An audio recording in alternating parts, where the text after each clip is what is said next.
What's going on, guys? It's ETA Prime back here again. Today we're going to be taking a look at the all-new Razer Junglecat Bluetooth Android controller. So when this was initially announced, I jumped right on it, I hit the buy it now button, and I kind of messed up because I didn't realize that this is only really truly compatible with 3 Android devices. Now the whole unit itself will connect to any Android device, but to hold it in landscape mode like you see on the box here, you need a specific case, and this only comes with 3 different cases. One for the Razer Phone 2, one for the Galaxy S10 Plus, and one for the Galaxy Note 9. And in other parts of the world, they're going to swap out the Note 9 case for the Huawei P30 Pro. So all in all, it's only truly compatible with 3 or 4 Android devices if you want to hold it in landscape mode. Now, when I initially saw this, I thought it was a telescopic controller, one that would allow you to kind of stretch it out with a spring-loaded mechanism in the middle and place any Android device in here. But unfortunately, they opted for special cases. And as of right now, they haven't announced making any other cases. Maybe somebody can 3D print some down the road. But right now, we have the Galaxy S10, the Razer Phone 2, and the Galaxy Note 9. So inside of the box, you get the controller itself. Now this has 2 detachable sides, kind of like the Joy-Cons for the Nintendo Switch. These can be connected separately to your Android device, but personally, I just wanted to set this up in landscape mode and have kind of a Switch-esque style Android gaming device. You'll also receive the user manual and the 3 cases. Now, like I mentioned, I'm in the US, so I got the Galaxy S10 Plus case, the Galaxy Note 9 case, and the Razer Phone 2 case. But if you're in Asia, they're going to swap out this Galaxy Note 9 case with the Huawei P30 Pro case. So overall, the controller itself looks great. We have our dual analog sticks, a separated D-pad, which I'm not that keen on, but I have gotten used to them. A, B, X, Y, start, select. Our 4 trigger buttons at the top. And on the bottom here, we have our power switches for each side of the controller itself, plus USB Type-C for charging. This is compatible with the Razer Gamepad app, and the sensitivity can be adjusted from the app itself. They claim 100 plus hours of battery life, and it's using Bluetooth 5.0 for ultra-low latency. Like I mentioned, this can be connected to any Android device just like it sits, but personally, I really bought this because of the landscape mode, to hold my controller and make it kind of a Switch-like Android gaming device. Build quality on the controller feels great, and I really expected it to be because the price on this thing is $99. I really do wish they would have made this a universal kind of telescopic controller, but unfortunately, they opted for the cases. As you can see here, both sides of the controllers will attach to the provided case, and you can just place your phone right in here. It's really easy to connect to your Android device, and you can always download their Razer Gamepad app if you want to do some customization. But overall, it should work right out of the box with any game on Android that supports controllers. It's actually working in X input mode, so emulators are going to be no issue at all with this controller, and that's one of the main reasons I picked this up. So since this gamepad is running in X input mode, any game or emulator that natively supports controllers on Android will work with this. And I figured I'd go ahead and test a few here. First up, we have King of Fighters All-Stars. I've been playing this a lot lately, and I didn't know it had controller support built in. I've been using the touchscreen, but now I know it has controller support.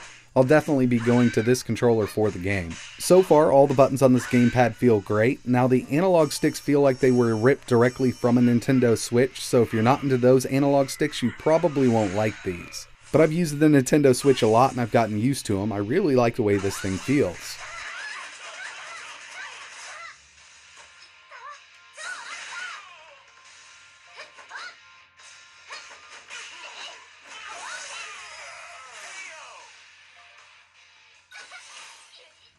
I had to throw it in here, but Minecraft has native controller support on Android, and it's going to work fine with this.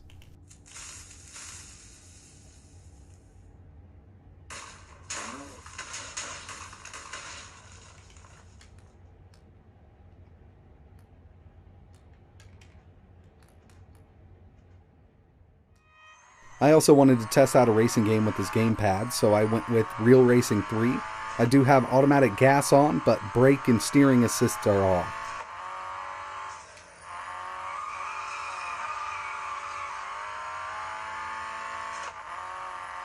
And the controller works perfectly fine with this game, so racing games shouldn't be an issue with this gamepad.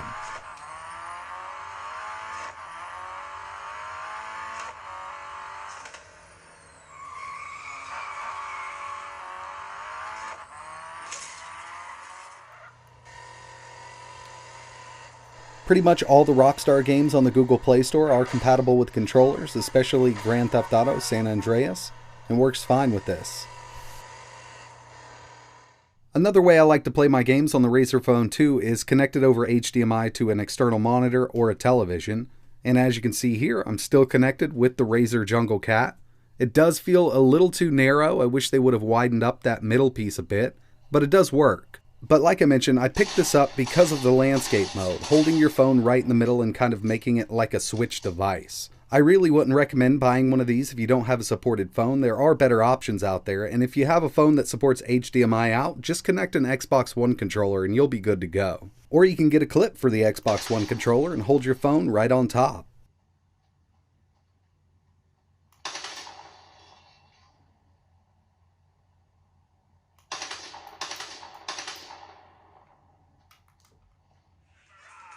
Now onto my favorite part, emulation. This is Dreamcast. I'm using the Redream emulator from the Google Play Store.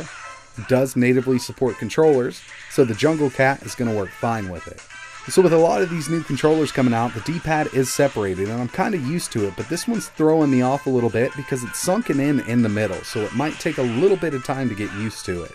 But overall it does work, and this controller is really responsive. We're using that Bluetooth 5.0, so we have really low latency here. I personally don't notice any input delay.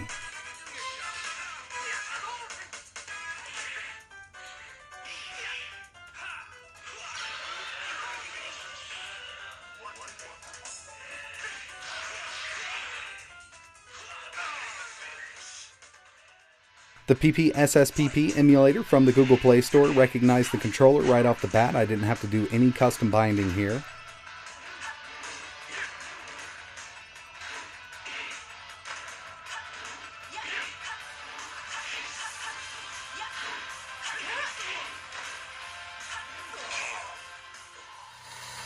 And if you're into RetroArch, that's not a problem at all because this controller was detected as soon as I started it up. I'm using Yobasa and Shiro for Sega Saturn here, and it works great.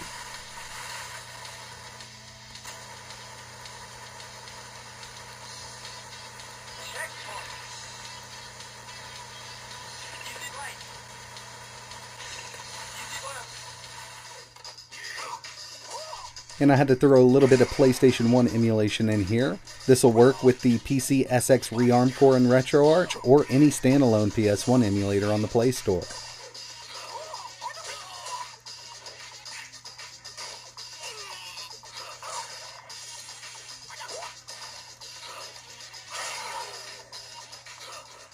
And finally, the Dolphin emulator running Soul Calibur 2. Now you will have to map all of the controls for the Dolphin emulator, but it does work great.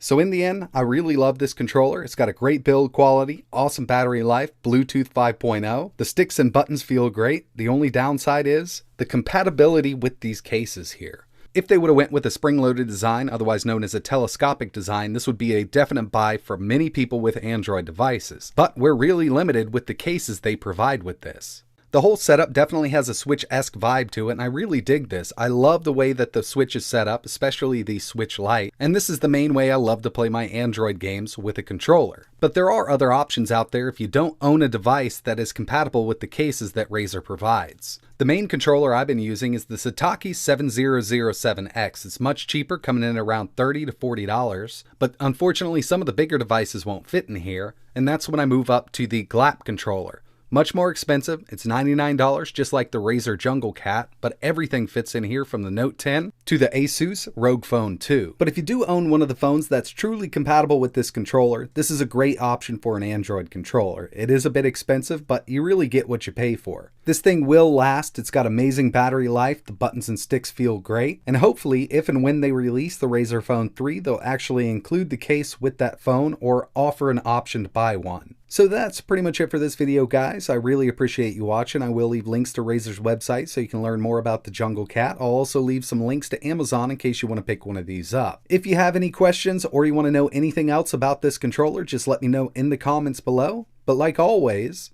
thanks for watching.